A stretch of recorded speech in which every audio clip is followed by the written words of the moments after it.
o site da Intercept Brasil publicou, e eu fiquei absolutamente Você fez até um comentário chocado no Twitter, eu vi. com o que está lá. Eles simplesmente decidiram quebrar o anonimato na relação fonte-jornalista e expuseram os jornalistas do antagonista, assim, entregaram como recebiam. E aí é muito interessante, porque quem se arvora como dono da moral, né, como o pessoal do The Intercept fez, eu vou me deter aqui não ao conteúdo do que eles vinham publicando, mas nesse caso, né, quem se diz praticante do bom jornalismo deveria saber que um negócio desses só se quebraria em nome do interesse público. Eu não vi interesse público suficiente para que fosse quebrada a relação entre fonte e jornalista. Todo mundo sabe que o antagonista é pró-Lava Jato. Desconfiávamos já que tinha acesso sim a informações privilegiadas, mas pareceu, sabe o quê? Um revanchismo, porque o pessoal do antagonista, vez por outra, frequentemente, na verdade, critica os jornalistas do The Intercept. E aí é interessante porque dá para colocar todo mundo na mesma vala. Se os procuradores da República passaram para os jornalistas do antagonista informações sigilosas, quem cometeu o crime foram os procuradores, não os jornalistas. Assim como quem cometeu o crime foi quem hackeou as conversas do Telegram e não os jornalistas do The Intercept que as recebeu. Aí hoje decidiram cruzar essa linha do inaceitável, e vou observar porque me parece que o apoio que eles tinham na imprensa vai começar a cair, porque não é coisa que se faça entregar esse tipo de relação. Olha, na verdade o Intercept Brasil são assaltantes, ladrões virtuais.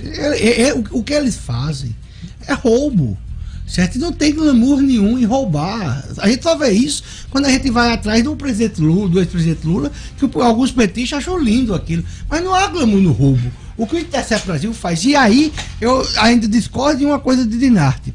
Eu acho que a confiança entre a fonte e o jornalista nem por interesse público deve ser quebrada. Nem por interesse público deve ser quebrada pelo jornalista. E aí a gente já viu vários casos aí que, inclusive eu acho do Watergate, em momento nenhum, os dois jornalistas lá, Bob, eu esqueci o nome deles, falaram quem era o Garganta Profunda. Né? Então, assim. Bob o Duarte. Bob, o Duarte e o outro lá. Nenhum dos dois falaram que era o Garganta Profunda. Então, eu acho que nem pelo interesse público. É uma das premissas do jornalismo, né? Deve-se quebrar o sigilo da fonte. E o que a gente está assistindo e fica calado e demonstra mais. Ou o excesso de democracia, ou como o professor Marco Aurélio bem falou há pouco tempo, ou dos países civilizados não admitem isso. Por quê? Porque esse marginalzinho tem uma prisão preventiva dele decretada, eu acho que na Inglaterra, nos Estados Unidos, quando ele quebrou os sigilos das mensagens lá. Então, assim, em país civilizado não admite isso. E não democracias também não admite.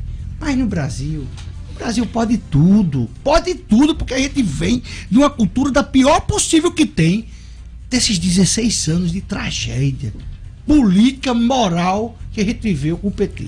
Não, essa discussão é interessante. Eu discordo porque, assim, por exemplo, se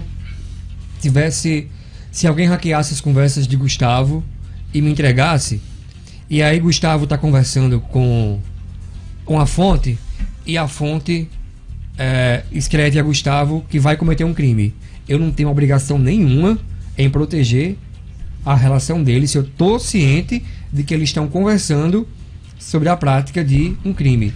Aí eu entrego.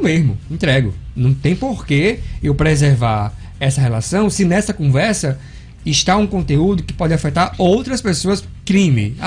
Gustavo, eu vou jogar uma bomba não sei aonde, eu vou jogar enfim. Olha só, tá aqui. Não, mas tem esse aqui. Vamos e venhamos. Nesse caso, o interesse público é superior a eu manter esse anonimato. Só que no caso de hoje não há.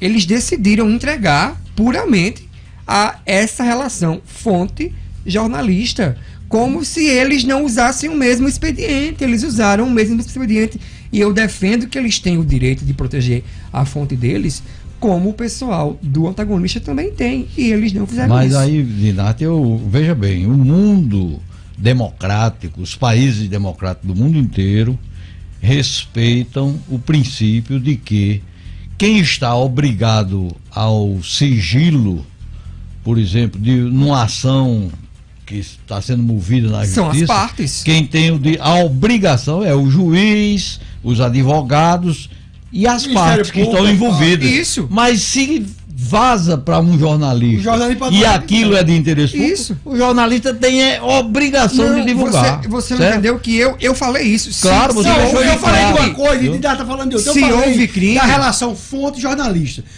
Dinarte tá falando o seguinte: se ele não é a fonte, nem o jornalista, e se ele tem acesso à conversa, pode publicar. O problema é quando esse acesso é roubado. Pois é isso que eu ia fazer essa observação, Dinarte. É que uma coisa é você, como jornalista, através de uma fonte idônea que lhe confia aquela informação e você publica, você, como jornalista, não infringiu regra nenhuma. Agora, se você, como jornalista, invade o sigilo de alguém, pratica um crime para conseguir a notícia, aí você... Há